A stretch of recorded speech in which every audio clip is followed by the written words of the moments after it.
कभी कभी ना एक छोटा सा शक, एक बहुत मामूली सी दरार झूठ की सबसे मजबूत दीवार को भी गिराने के लिए काफी होती है। तो चलिए आज पहली दरार की कहानी की परतों को खोलते हैं और समझते हैं कि कैसे एक बेहतरीन क्राइम फिक्शन में सस्पेंस को धीरे धीरे परत दर परत बनाया जाता है।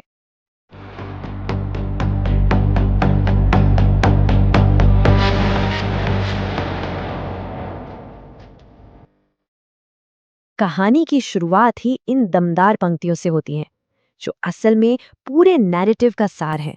देखिए, ये सिर्फ एक लाइन नहीं है, बल्कि ये वो फलसफा है जो हमारे हीरो इंस्पेक्टर आदित्य राव के लिए एक जुनून बन जाता है। बस यही वो यकीन है जिस पर उनकी पूरी की पूरी इन्वेस्टिगेशन टिकी हुई है।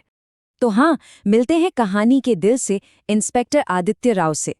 कहानी की शुरुआत में ही हम उन्हें एक ऐसे जुनून से घिरा हुआ पाते हैं जो उन्हें जैसे दुनिया से अलग कर चुका है। एक ऐसा केस जिसे सिस्टम ने तो कब का दफन कर दिया है, लेकिन वही केस अब इंस्पेक्टर राव की रातों की नींद छीन चुका है।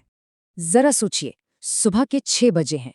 इंस्पेक्टर आदित्य राव अपने कमरे में अकेले हैं, पूरी रात जागे हुए, और उनकी मेज पर सिर्फ फाइलें नहीं हैं, बल्कि अनसुलझे राज बिखरे पड़े हैं।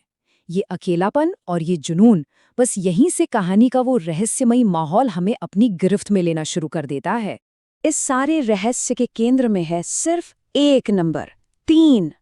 3 फाइलें, 3 पोस्टमार्टम रिपोर्ट और 3 विक्टिम्स। ये संख्या सिर्फ एक आंकड़ा नहीं है, बल्कि एक ऐसे पैटर्न की ओर इशारा कर रही है जिसे पूरा सिस्टम नजरअंदाज करने पर तुला हुआ है। ये हैं वो 3 नाम जो आदित्य को सोने नहीं दे रहे: रमेश तिवारी, विनोद मिश्रा और संजय वर्मा।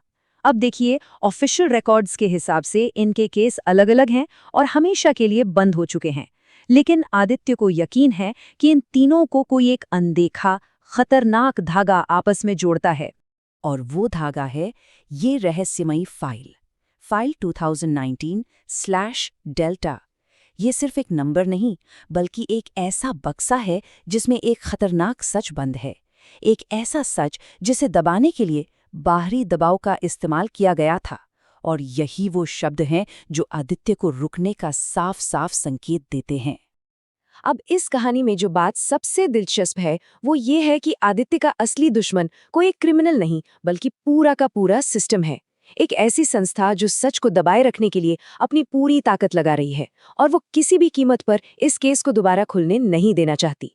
मतलब आदित्य को हर कदम पर एक ही दीवार का सामना करना पड़ रहा है। हर कोशिश का जवाब एक ही है: केस बंद है। ये एक अंतहीन चक्रव्यूह जैसा है, जहां हर दरवाजा उसके मुंह पर बंद कर दिया जाता है और उसे बार बार याद दिलाया जाता है कि इस लड़ाई में वो अकेला है। और यहीं आदित्य को एहसास होता है कि वो किसी छोटी मोटी रुकावट से नहीं लड़ रहा। ये कोई दरार नहीं है जिसे आसानी से पार कर लिया जाए। ये एक पूरी दीवार है जिसे खामोशी, ताकत और साजिश से बनाया गया है, और वो इस दीवार के सामने बिल्कुल अकेला खड़ा है। तो जब सिस्टम सारे रास्ते बंद कर देता है, आदित्य अपना रास्ता खुद बनाने का फैसला करता है। वो नियमों को तोड़ता है, सिस्टम को साइड में रखता है और अकेले ही रिकॉर्ड रूम में अपनी खुफिया जांच शुरू कर देता है। ये एक बहुत खतरनाक कदम है, लेकिन यहीं से कहानी का रुख हमेशा के लिए बदल जाता है। तो सबसे बड़ा सवाल यही है, उस फाइल में ऐसा क्या था जिसे इतने जतन से छुपाया जा रहा था? वो कौन सा राज था जो 3 मौतों से जुड़ा था? और जवाब मिलता है बस इन 2 अक्षरों में। फाइल के एक पन्ने पर पेंसिल से बार बार लिखा और मिटाया गया नाम AK। ये कोई पुख्ता सबूत नहीं है, ये एक फुसफुसाहट है। लेकिन ये सच की वो पहली सांस है जिसकी आदित्य को तलाश थी। उसे अपनी पहली दरार मिल गई है। तो सबसे जरूरी बात यह है कि AK सिर्फ अक्षर नहीं है, ये डर के हस्ताक्षर हैं। ये इस बात का सबूत है कि कोई था जो सच जानता था, लेकिन वो बताने से इतना डरता था कि सिर्फ इशारे में अपना नाम लिखकर मिटा गया। इसका मतलब साफ है, इस केस में एक गवाह था, एक ऐसा गवाह जिसे शायद चुप करा दिया गया। और जैसे ही आदित्य को ये सुराग मिलता है, उसे एक बूढ़े चपरासी से ये खौफनाक चेतावनी भी मिलती है। ये लाइन कहानी में खतरे की एक नई परत जोड़ देती है।